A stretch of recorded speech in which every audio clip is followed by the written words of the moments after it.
Um, so basically, these are the things that we are going to be covering today. So we're going to be doing land acknowledgement.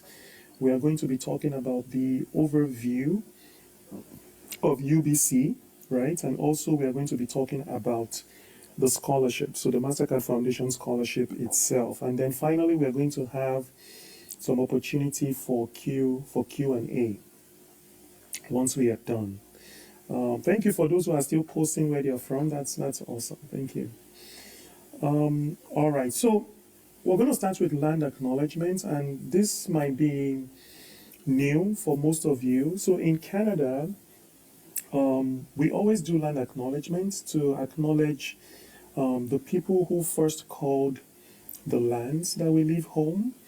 And these people are usually known as the indigenous people. So they were the first settlers here in Canada before a lot happened. Historically, they were displaced and different things happened. But in the vein of reconciliation in Canada, we always do land acknowledgements to sort of give credit to whom credit is due when it comes to land ownership. And that's why we do the land acknowledgement. So for most of for scholars who eventually get approved to come study, it's going to be something that would be reoccurring for you. So UBC, the Vancouver campus, where I am doing this presentation this morning, is situated on the traditional, ancestral, unceded territory of the Musqueam people. The Musqueam people. We would also like to recognize that many of you today are joining from many places where land acknowledgement is also practiced, so some of you might be familiar with this. But then again, like as I mentioned, it's a significant part of Canadian history, and that's why we always recognize it. So now we are going to talk about the overview of UBC. So the University of British Columbia is a global center for teaching, learning, and research. The university is consistently ranked amongst the top public universities in the world. And our vision is inspiring people, ideas, and actions for a better world. UBC is one of the most prestigious universities in the whole of Canada, not just British Columbia. And it's a university where we offer quite a number of unique opportunities for scholars, one of which is diversity. We have a lot of students from all over the world that study here. As we can see on the slide, it says we have over 400,000. That's almost 500,000, from 160 countries. So you can imagine being one of those alumni and having the opportunity to connect with so many other students from all these other countries, right? UBC is also a fairly large university. In total, we have above 70,000 students on our campuses. We have a campus here in Vancouver. We also have another campus in Kelowna, which is about a 4-hour drive from here. In Vancouver, which is where all of our scholars are going to be studying, we have almost 17,000 students, international students here. And I think that's really good because it helps to always know you're not alone, right? You have many other students like yourself from all over the world who are also studying here. And we can see from the international graduate students as well that it's a very big number of students from very diverse backgrounds.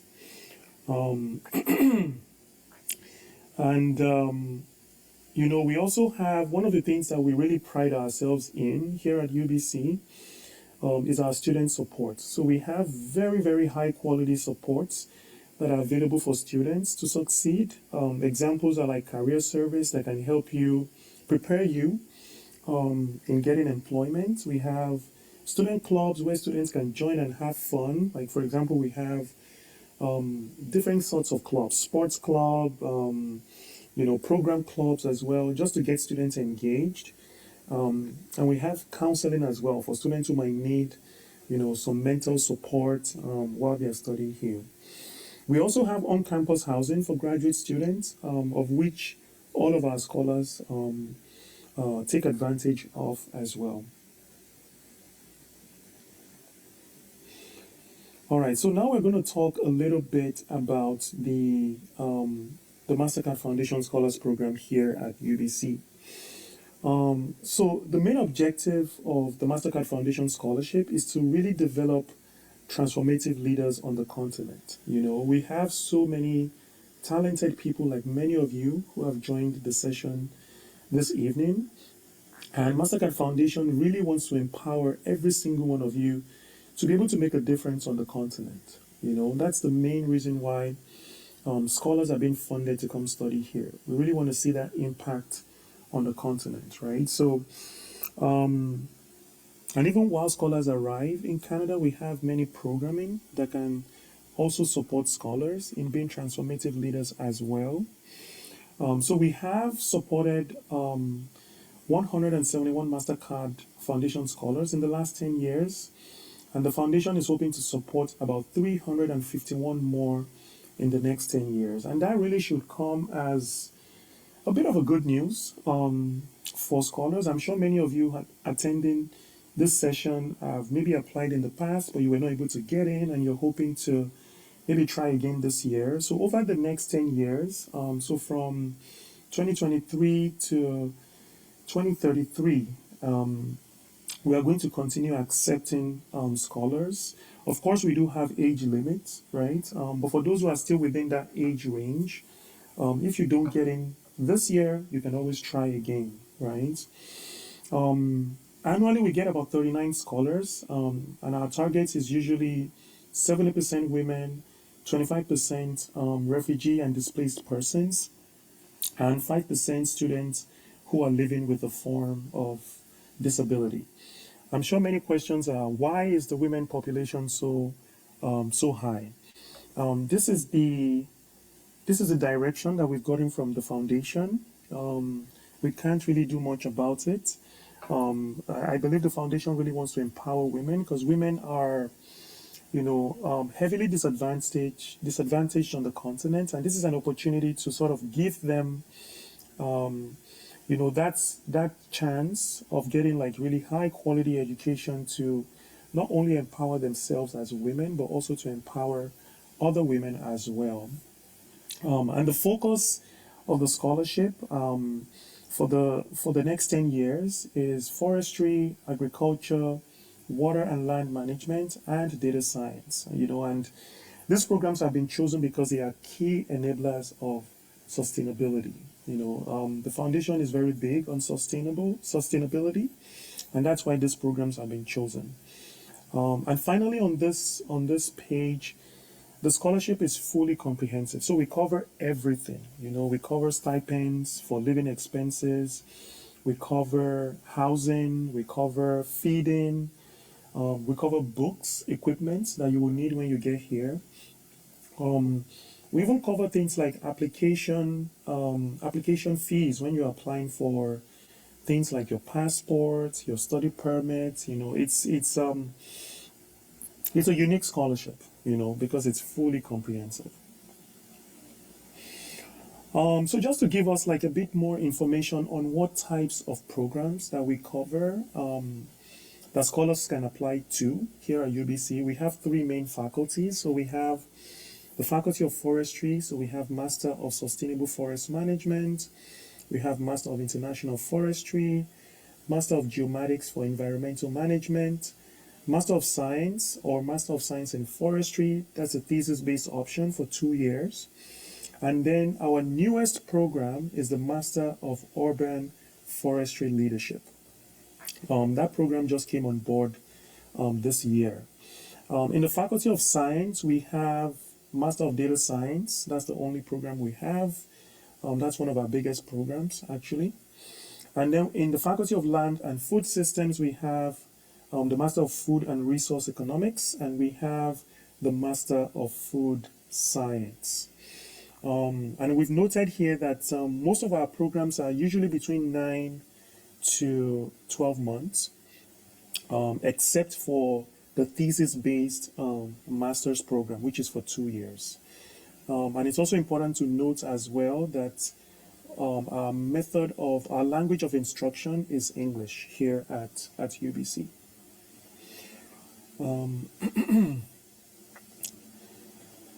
Okay, someone was asking about age limits, so we'll get to that very soon.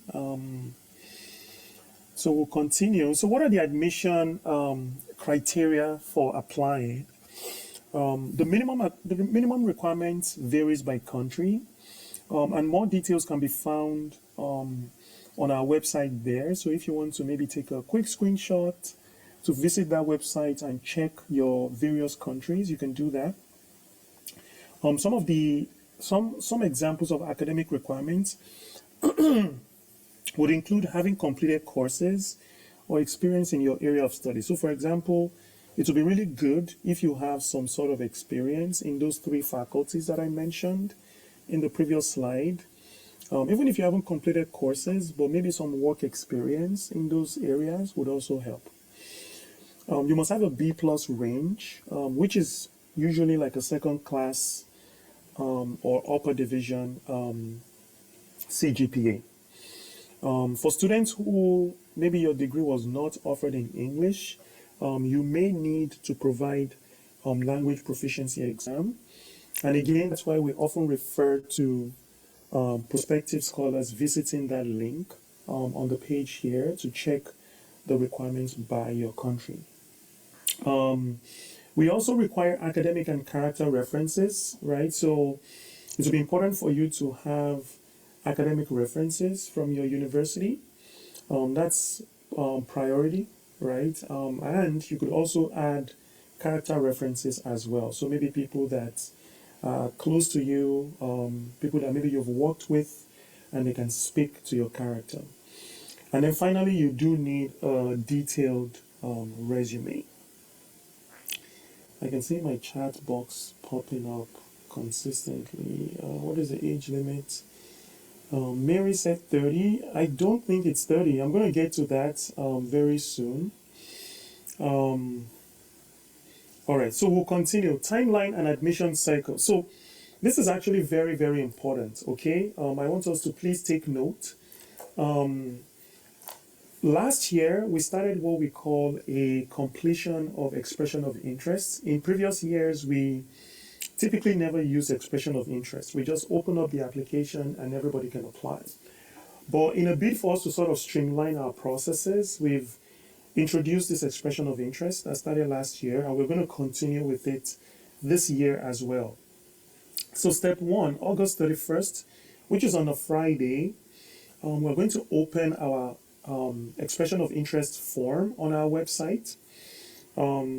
So prospective scholars are encouraged to fill out that form. And when you're filling out the form, please make sure that you're paying careful attention. Because we've had scholars in the past who have said, oh, I submitted my expression of interest, but I think I made a mistake. Please, before you even start to complete the expression of interest form, make sure that you are ready and you have all the information that you need. Right? So expression of interest will be reviewed and selected individuals will be invited to apply to the scholarship and sent a link to the online application form. Required documents for upload include your transcript, your 2 letters of reference, and a resume or CV. So due to high interest, applications would not be accepted past the posted deadline. Expression of interest application closes Friday, September 6th at 11:59 PST. So that's our time here in Vancouver. So please, as I mentioned earlier, make sure you have those documents ready before you start completing your expression of interest. And I think one of the most significant ones that I would like to emphasize is the letters of reference. Many times, scholars will contact us and say, oh, I've submitted my expression of interest, but I didn't put in my reference details. Unfortunately, we would not be able to do anything if that is the case. So please make sure you're ready before you start completing those expression of interest. So step 2, that's from September 15th to September 30th. Eligible applicants from the expression of interest will be invited with a personalized link to apply to the program, right? So please make sure you apply early. because applications will start being reviewed by September 15th. So the earlier you do it, the better. Just make sure you start preparing early. I think that's the key here. Early preparation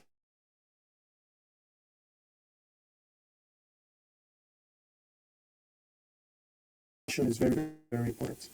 And then step 3, November 1st to November 20th, applicants selected to fee waiver code will be provided to selected applicants, allowing them to apply without incurring any fees. Is everybody still able to hear me? I just got a notice that my internet is unstable. Is everybody able to hear me? Can I get like a thumbs up or something? Okay. All right. My apologies for that. Okay, sounds good. Yeah, I'm not sure what's going on with my internet here, but I'm happy that everybody can hear me now. Please, if you want, you can take a screenshot of these pages just for your record. Yeah. So I was talking about step 3, that's November 1st to November 20th. So applicants who are selected to move to the next step will be invited to apply to their faculties. And at this stage, a fee waiver code will be provided, allowing you to apply without incurring fees. Please note that refunds will not be provided to applicants who apply without a waiver fee code. So we've had applicants in the past who pay and then they contact us for a refund. Unfortunately, we won't be able to provide that.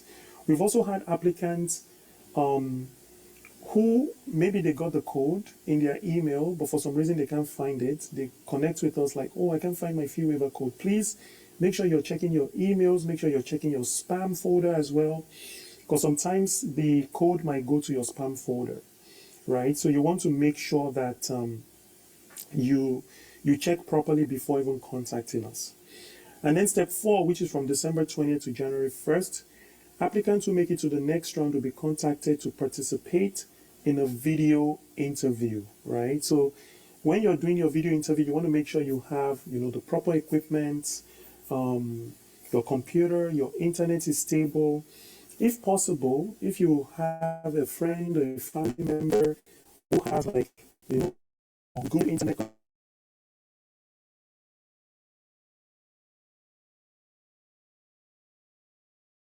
connection,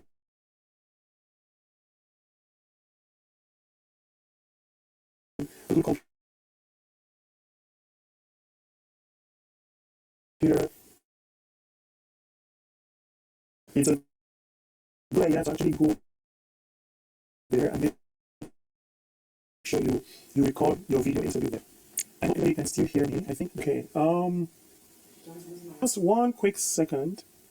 Okay, let me just quickly post in the chat box.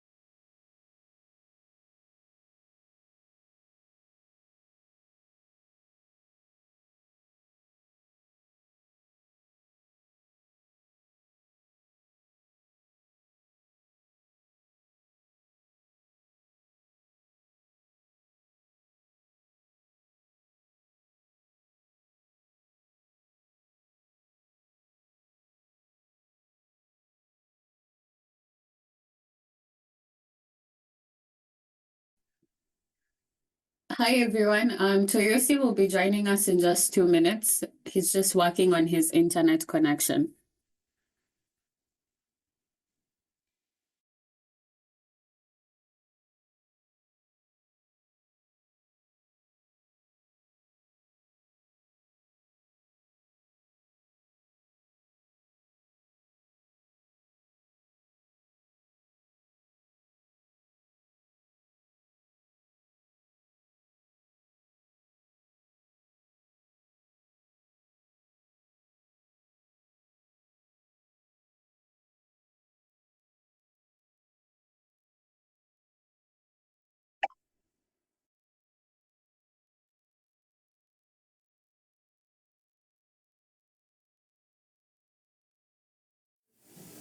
Okay, how about now? Okay, all right. Okay, one second. Okay, can everyone hear me now?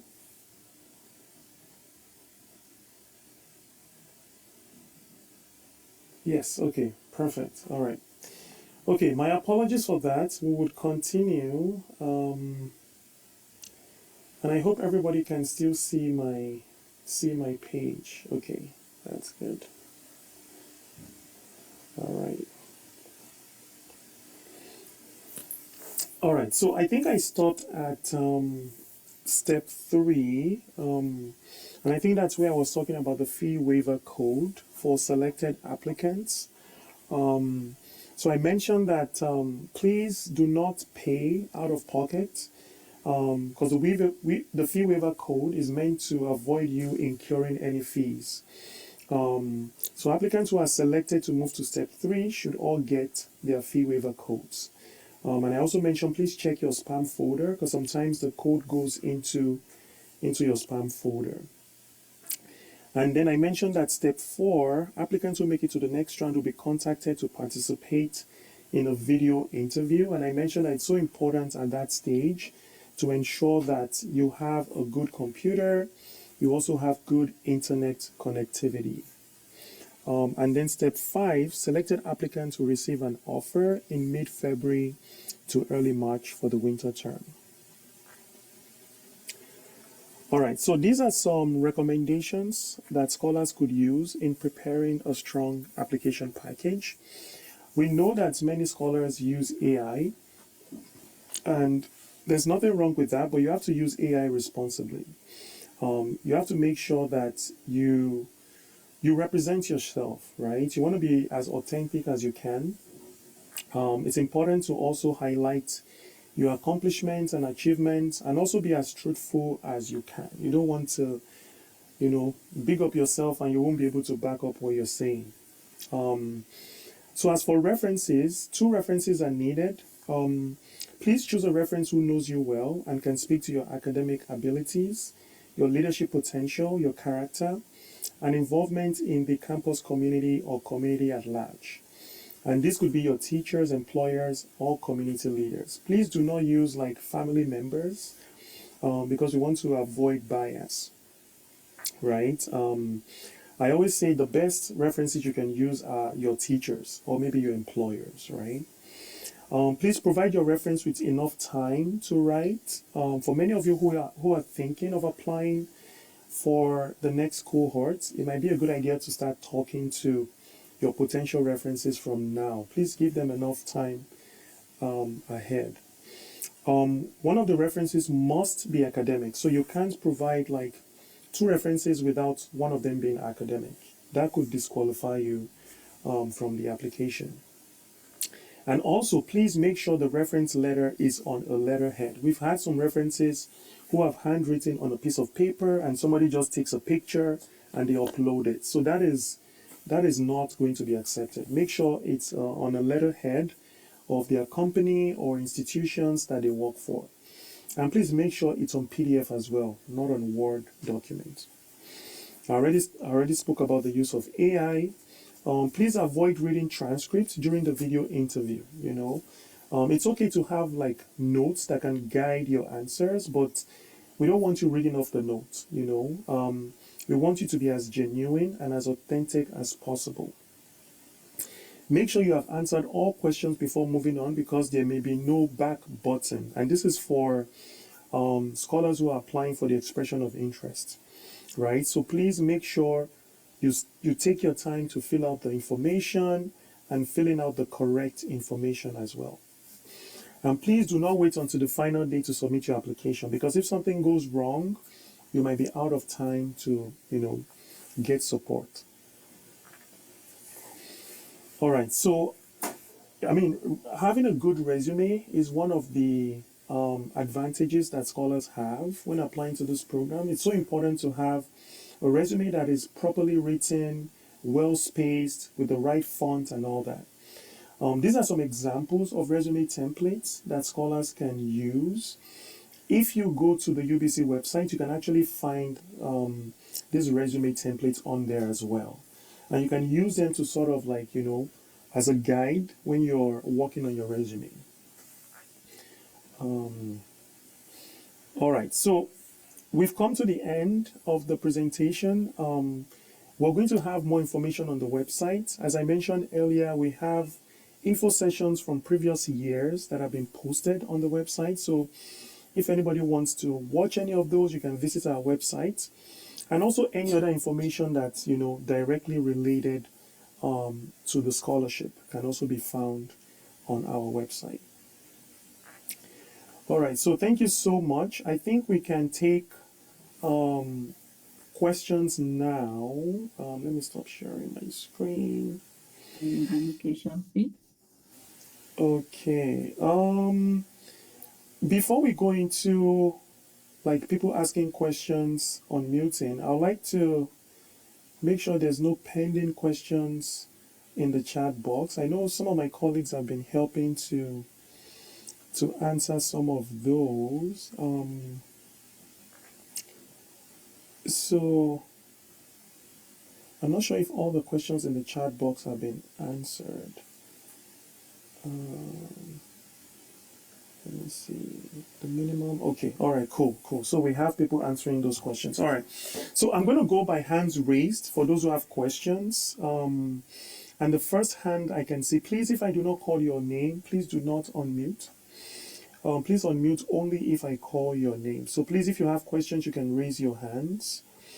The first person I have here is John Oladipo. John Oladipo, can you go ahead and ask your question? Yeah, thank you very much for the presentation. My question is that I don't see any course in relation to the Faculty of Agriculture. But when you started presentation, I could see agriculture in one of those courses you said is being offered in UBC. Please, can you clarify that? For sure. Let me share my screen again. So some of our programs do cover agriculture. Let me just go back to that screen. Yes, so for example, the Faculty of Land and Food Systems, they do cover agriculture. And also the Faculty of Forestry, they cover agriculture. So many of these programs, they even go on what we call field trips to visit like lands and do research. Sometimes they go to meet some farmers and have conversations with them. So even though the program itself might not explicitly say agriculture, some parts of agriculture will be covered. I don't know if that answers your question, Oladipo.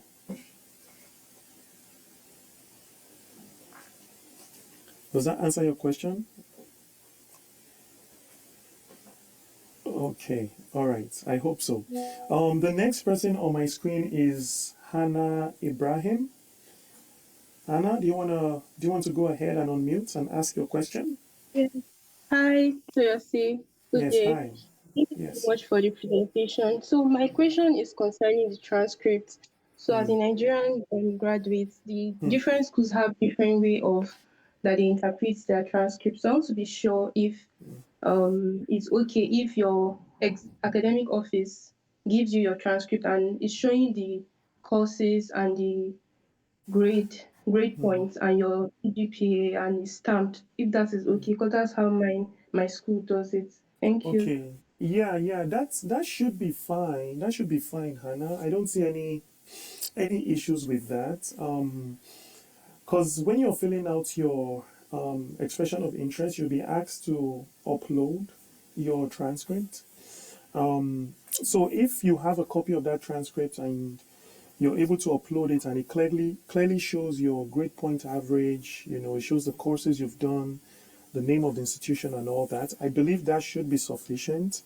If at any point we need more information, I think we would communicate with you on that. So I think scanning the transcript you have should be fine, Yes, so I hope that answers your question. Yes, thank you so much.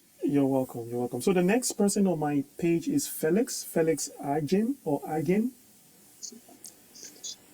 Hello, Tennessee. Yeah, hi Felix. My question is, because countless times you mentioned that we should be very careful filling the expression of interest section. Yes. So I was wondering if you could help us run down to what we should be expecting to fill so that we will not be caught